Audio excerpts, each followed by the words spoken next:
Let's see, it's 6:54. I'm gonna wait a few minutes. Um, if you're here, I guess go ahead and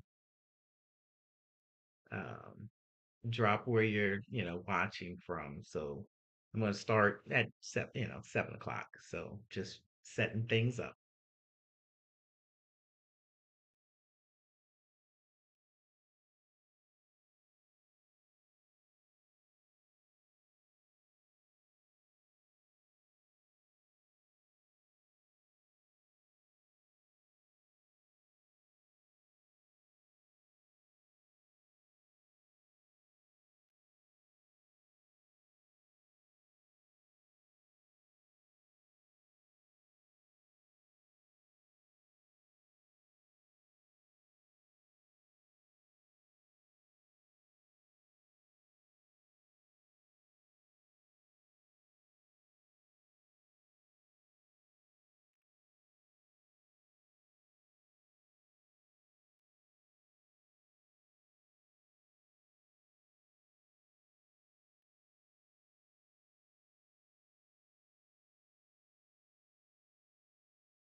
I'll be right back.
Just waiting a few more minutes,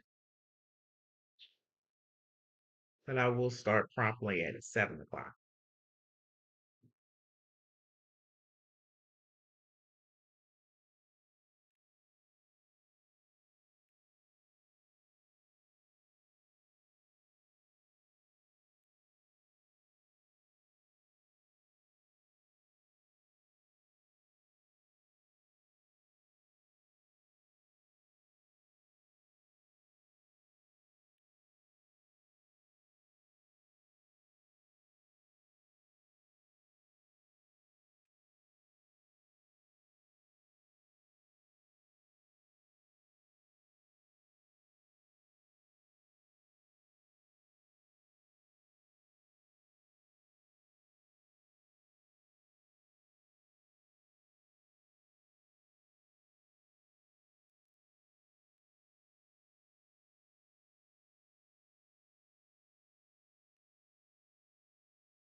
Right. I'm going to start.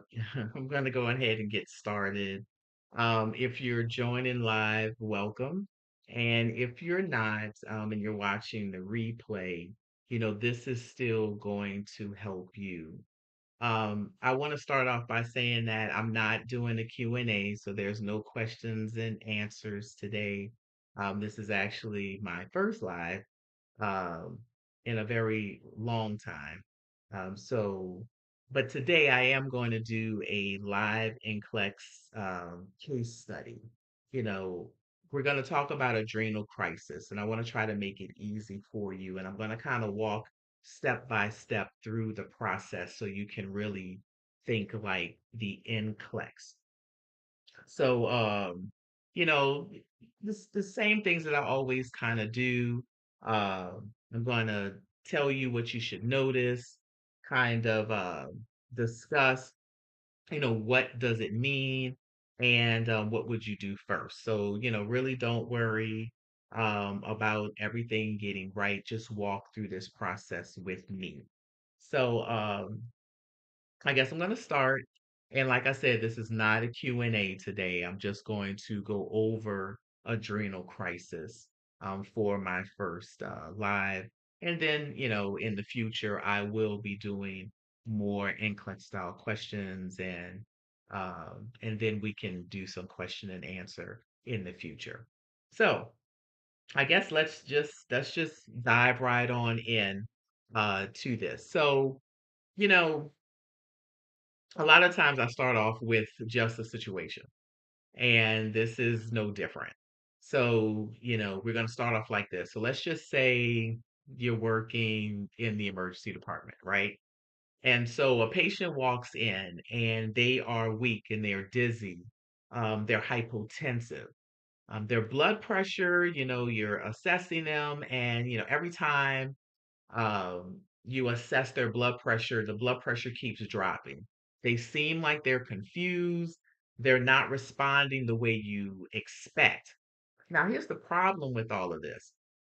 If you don't really recognize what's happening at the hormonal level with this patient, you'll probably treat this patient incorrectly. Now, yes, we don't diagnose and treat. However, we should know um, specific disease processes, especially depending on what's coming on your unit if you're actually working as a nurse. And, if you're a nursing student, you will be working as a nurse, right? So, you know, so it's all about recognizing what to do. And, with adrenal crisis, this is one of the conditions where if you pick the wrong priority, and you'll hear a lot about priority while you're in school, it can really lead to shock and even death of your patient. So with adrenal crisis, we're going to go a little bit deeper. I'm going to walk through, like I said, adrenal crisis step by step. So you'll really understand exactly what's happening inside of the body, because that's really what you need to know. And what you must do, if you have questions like this on the NCLEX, and and then when you're actually practicing as a nurse. So I don't know if I introduced myself in the beginning. I guess I forgot. So welcome to Nurse Ed Scholar, where we really don't memorize. I'm really here to help you understand. So let's start and break this down. Alrighty. So your patient, when you have your patient, everything revolves around cortisol. I want you to really think about cortisol like cortisol is the body's stress survival hormone. It keeps the blood vessels tight. So when you're thinking it maintains the blood pressure. It keeps that resistance, I guess, or the tightness of those blood vessels. So cortisol helps maintain blood pressure. It helps maintain blood sugar. You use it for energy. Your patients use it for energy for their body, and then also it helps with the body to respond to illness and stress. So cortisol is very important for the body. Now, if your cortisol levels are really critically low, you know, you need to really think of how this affects the patient's body step by step. So the blood vessels, they lose tone. They become relaxed, they become dilated, and what happens is that the blood pressure drops. The vessels can't constrict, so it can't hold that blood pressure. The blood flows to the organs, it decreases because of this. So like the blood vessels are dilated. So the blood that goes to the organs, so your brain, your kidneys, your heart are affected because there's no blood flow going to those organs, which can lead to shock. The blood sugar drops. You know, cortisol helps, like we said, maintain glucose levels. So this is not just about low cortisol when you're talking about adrenal crisis. This is really like a system-wide like collapse of the patient starting at the hormonal level. Now, let's kind of connect this, right? Um, Common diseases that causes or common things, not gonna say diseases, but common things that will cause adrenal crisis. Addison's disease, where the adrenal glands become, they're already weak. So the adrenal glands, they're not functioning properly. So Addison's disease is the cause. Long-term steroid use. You know, patients who are on long-term steroids, either for rheumatoid arthritis, um, I'm saying students, patients that have juvenile arthritis, they're on steroids for very long periods of time, and then all of a sudden it stops. They stop it for whatever reason. They lose their prescription, they go out of town, and they leave it at home. They just abruptly stop their steroid use. And what happens is that the body has already shut down their natural cortisol production. What happens is that when you give your body something from the outside, so like diabetics, when a diabetic starts having to use insulin, the body stops making it. Same thing with this. Our body starts making cortisol. And if you're using steroids, well, it kind of replaces that cortisol production, so it stops making it. So adrenal crisis can occur because the body has stopped producing it, and you've stopped um, taking steroids. And then the third thing is severe stress, infection, surgery. The body needs more cortisol, um, but it can't produce it. So that's what's happening. During normal stress, cortisol increases to support blood pressure and energy. But in adrenal crisis, the demand goes up, but the supply stays low. And this is actually a mismatch that leads to collapse. So try to remember that, so the common causes of adrenal crisis, Addison's disease, long-term steroid use, and then it suddenly stops, and severe stress, as in infection and in surgery.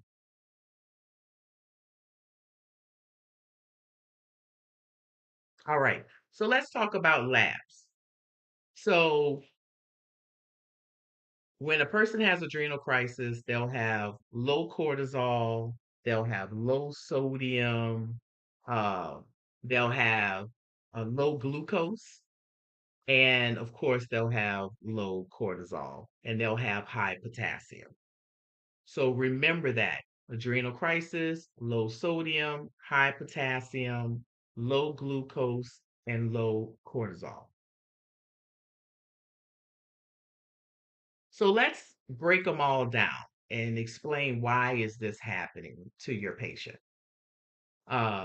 And this is kind of where students get confused. So why does the sodium level drop?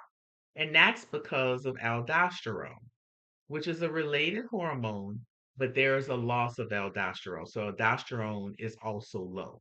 And aldosterone kind of keeps sodium in the body.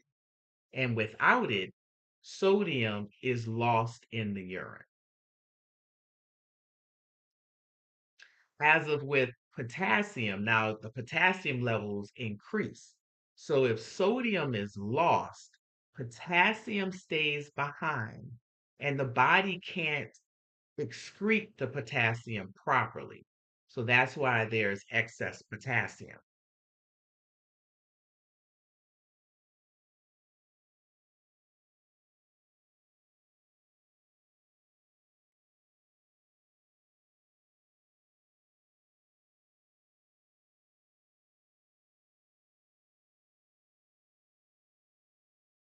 Glucose.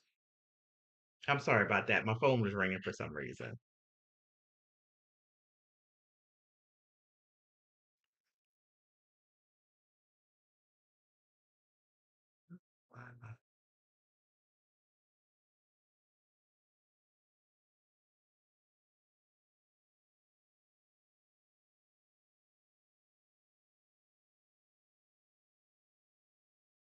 Sorry about that. I had some technical difficulties.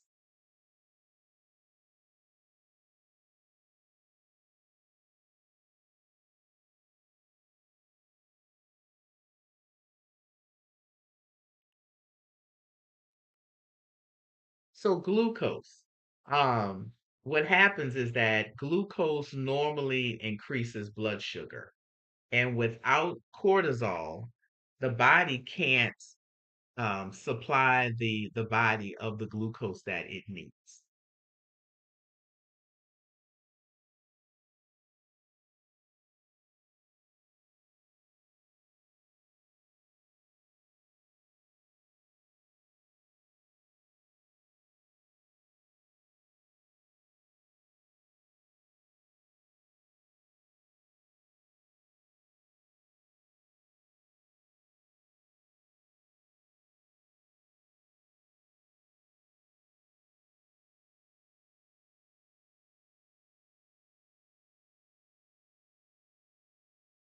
I'm really having technical difficulties. I apologize.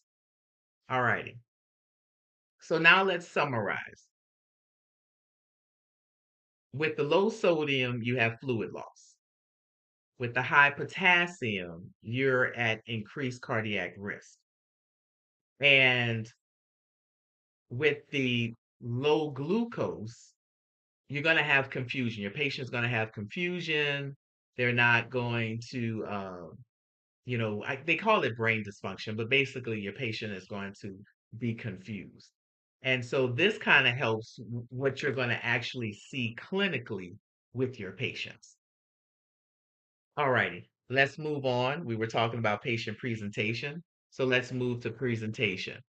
So your patient's going to have hypotension, they're going to have weakness, they're going to have confusion, and they're going to have complaints of dehydration. And so let's connect all of this. With the hypertension, the blood vessels are dilated, and that's because there's no cortisol. And because there's no cortisol, there's no vascular tone.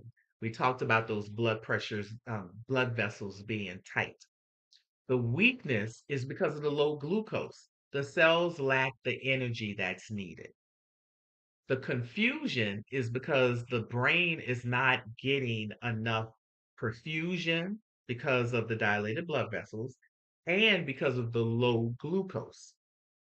And a dehydration is because when there is sodium loss, water follows.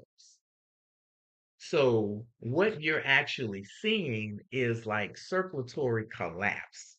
Um, and actually metabolic failure kind of happening at the same time. So let's talk about what's actually killing your patient. So the real danger with your patient is hypovolemic and distributive shock. Okay. So, and that's going to lead to organ failure. And this happens because the fluid volume is low, the blood vessels, as we talked about, are dilated, and the blood pressure can't be maintained because the blood vessels are dilated.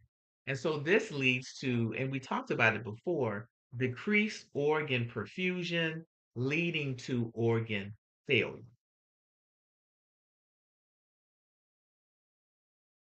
So we're going to talk about, what do you do first? This is the most important part of it. Do you do steroids first or do you do fluids first? Think about it.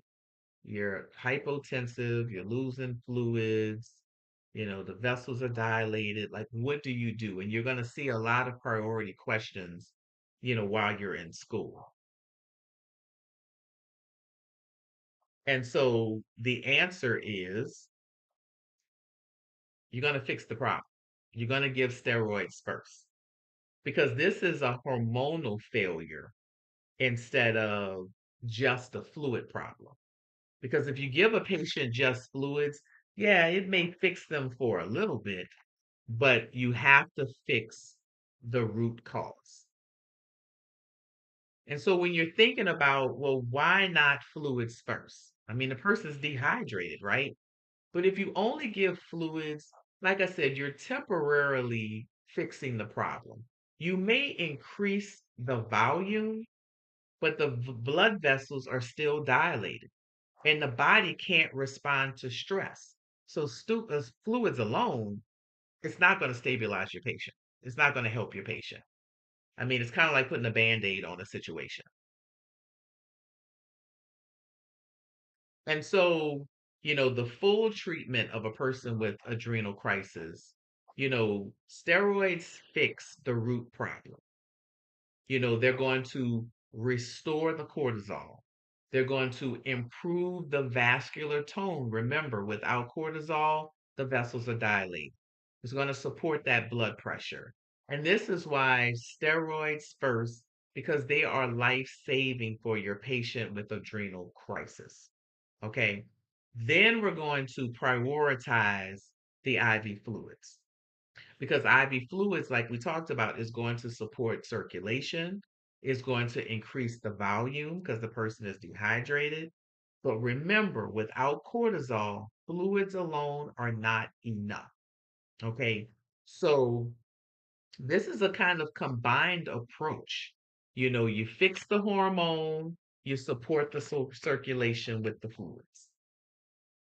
And last, you have to monitor your labs. We always talk when you're in nursing school, we're always talking about what are your labs? And labs are important. You have to know what labs go along with what condition. And in adrenal crisis, you want to watch out for the sodium because it's going to let you know the fluid balance of your patient.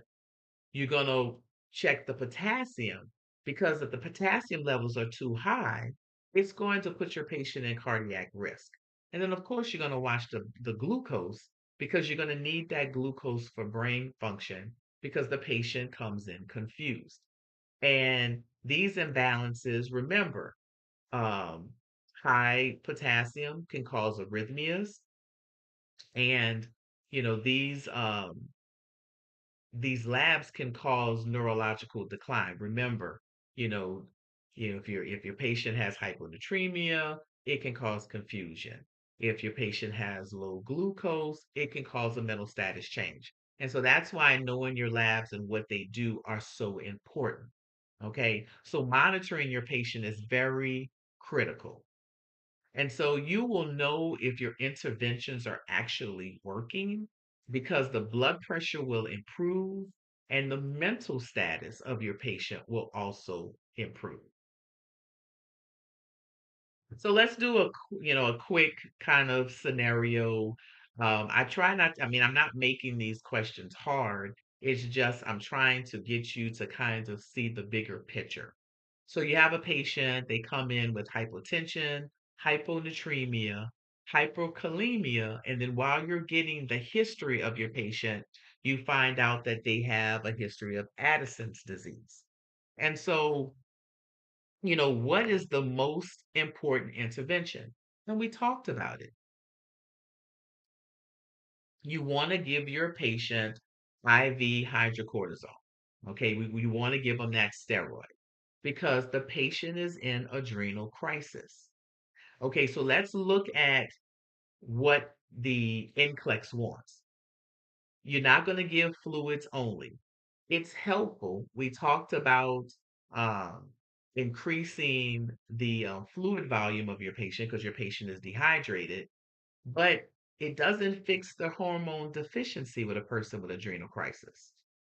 Um, if if your doctor is giving you orders for like correcting the electrolytes and you don't see any orders for any steroids, you're going to need to talk to them because electrolyte correction, yes, it will help. The sodium is low, the potassium is high, the glucose is low, but you're still not fixing the problem. So you as the nurse, you're going to want to tell, you may have a doctor and sometimes the providers are, stressed and they're working, and they forget, that there's human error. And so with you knowing about adrenal crisis, you're going to say, hey, you forgot the order for the steroids. And that is okay because steroids is going to fix the root cause. Okay, so think about it. This is a difference between managing symptoms versus fixing the problem. And you want to fix the problem. So let's recap and let's lock this in. So, adrenal crisis. The patient has low cortisol, they have low sodium, they have high potassium, and low glucose. And what is happening with your patient? The blood pressure is dropping, the organs are underperfused, the body cannot respond to stress. So, what do we do? Steroids first and fluids second. Because you have to, realize adrenal crisis equals hormonal failure that will lead to shock in your patient if it's not treated um, correctly and appropriately. Okay. And so thank you for watching my live. I had some technical difficulties and I apologize for that. Um, you know, um, Hopefully this helps you with understanding adrenal crisis. If you like the video and this live, please subscribe to NurseEdScholar. Hit that like button. And I'm really trying to get you to understand. A lot of students want to memorize and they don't really understand why they're doing certain interventions.